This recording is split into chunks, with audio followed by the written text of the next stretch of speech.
Hello there, and welcome to Arcadia Founder. My name is Zach, and I am the founder of Arcadia.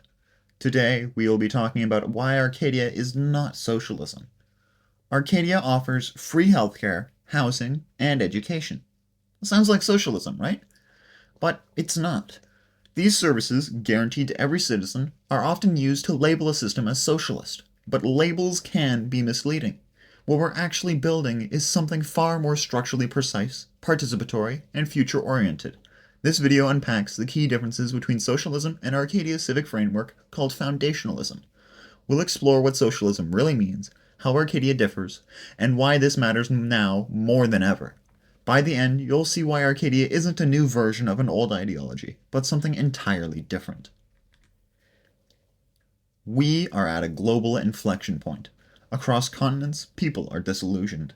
Capitalism often feels extractive, where success for some means struggle for many. Socialism, once idealized as a fairer system, has often resulted in rigidity, inefficiency, or outright collapse. Civic unrest, rising inequality, political stagnation, these are not isolated issues. They're structural failures. People are no longer asking, how do we fix what's broken? They're asking, is there something entirely new we could build? Arcadia isn't a tweak to old systems. It's a civic blueprint for our participatory future, where governance is structured to adapt, not ossify. Let's clarify the definition. Socialism is an economic system where the state owns and manages the means of production. This usually involves centralized planning, collective ownership, and redistribution of wealth. Historically, this is played out in very specific ways. In the USSR, production was directed by 5-year plans. In Maoist China, agriculture was collectivized, often with disastrous consequences. While the goal was equality and shared prosperity, the outcomes often involved suppression of individual freedom, economic inefficiency, and ultimately collapse.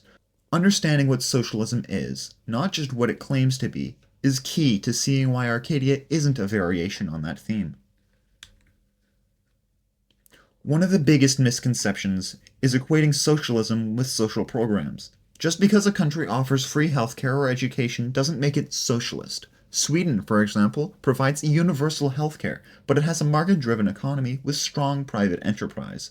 Democratic governance and civil rights don't automatically mean socialism either. And despite its branding, socialism isn't inherently progressive or just.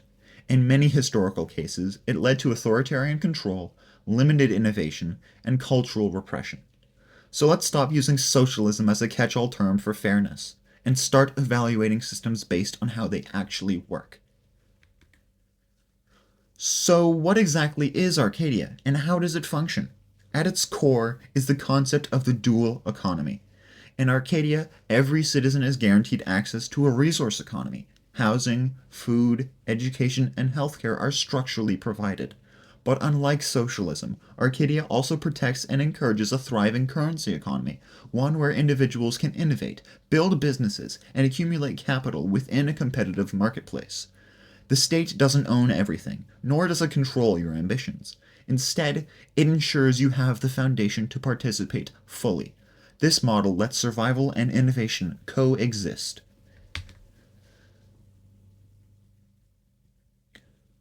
Foundationalism is the philosophy behind Arcadia. It's not a set of beliefs, it's a design pattern, a civic architecture. Foundationalism isn't about ideology, parties, or leaders. It's about systems, how rights are enshrined, how mandates are created, how power evolves.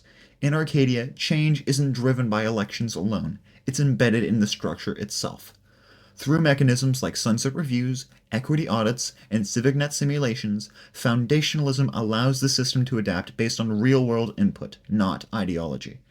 This isn't a belief system, it's a blueprint for sustainable governance. Let's compare socialism and foundationalism across some core values. Socialism often aims for equality through enforced sameness, leveling outcomes by limiting disparities.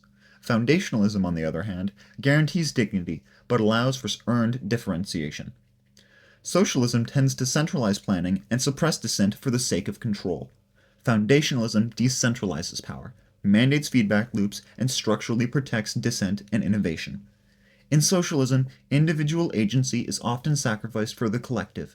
In foundationalism, the individual is part of the structure. It's not just a contrast in policy, it's a contrast in design logic. Looking at history, many socialist regimes didn't just stumble, they collapsed under the weight of their own structure. The Soviet Union became rigid and economically stagnant. Maoist China suffered catastrophic failures from central planning. Venezuela's resource nationalization led to hyperinflation and scarcity. These systems often lacked what Arcadia builds in from the start: feedback mechanisms, decentralization, and structural protections for dissent. Without adaptability, even the most well-intentioned plans decay. Arcadia learns from these failures, not just in theory, but by embedding their solutions into its core framework. So how does Arcadia actually address those failure points? First, it decentralizes power through its tri-branch model. No single entity can dominate the system. Then, it builds in responsive tools.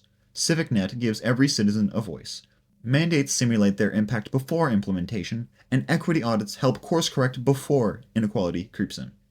There's also the Arbiter, a constitutional watchdog ensuring all branches comply with civic law.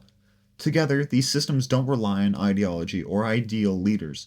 They rely on structure, auditable, accountable, and built to evolve. That's the Arcadian difference. Let's talk about trust. In socialism, you're often asked to trust the party, the ideology, the leaders. That is dangerous. In Arcadia, you don't trust people, you trust systems. Verified, transparent, challengeable systems. CivicNet doesn't rely on charisma, it relies on simulation. Sunset reviews ensure laws don't ossify. Public mandates are vetted before implementation. The Constitution isn't a suggestion. It's a living framework backed by technology and civic will. This is a fundamental shift, from personality to process, from belief to auditability. There are a lot of myths floating around. One, that free services means socialism. Not true. Many capitalist nations provide universal services without centralized planning. Another, Arcadia is just technocracy. Also false. Arcadia's decisions are made by citizens, not experts. Technology enables transparency, not control. And finally, that Arcadia is a utopia. No, it's not a fantasy. It's a framework. It has flaws, it evolves, and it builds for real-world complexity. The point isn't perfection, it's progress through design. We've been trained to think in binaries, just like a computer. Left versus right, red versus blue. But what if that whole spectrum is the wrong map?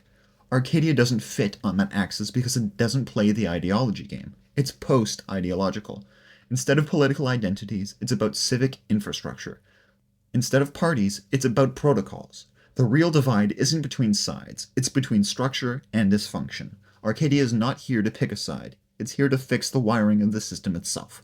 Arcadia decides not to go left or to go right, but to go forward instead. Here's the question I have for you. If you could start from scratch, what kind of society would you build? What would you guarantee for every person? What would you decentralize to prevent tyranny?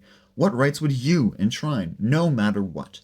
Arcadia doesn't just ask these questions. It structures its answers.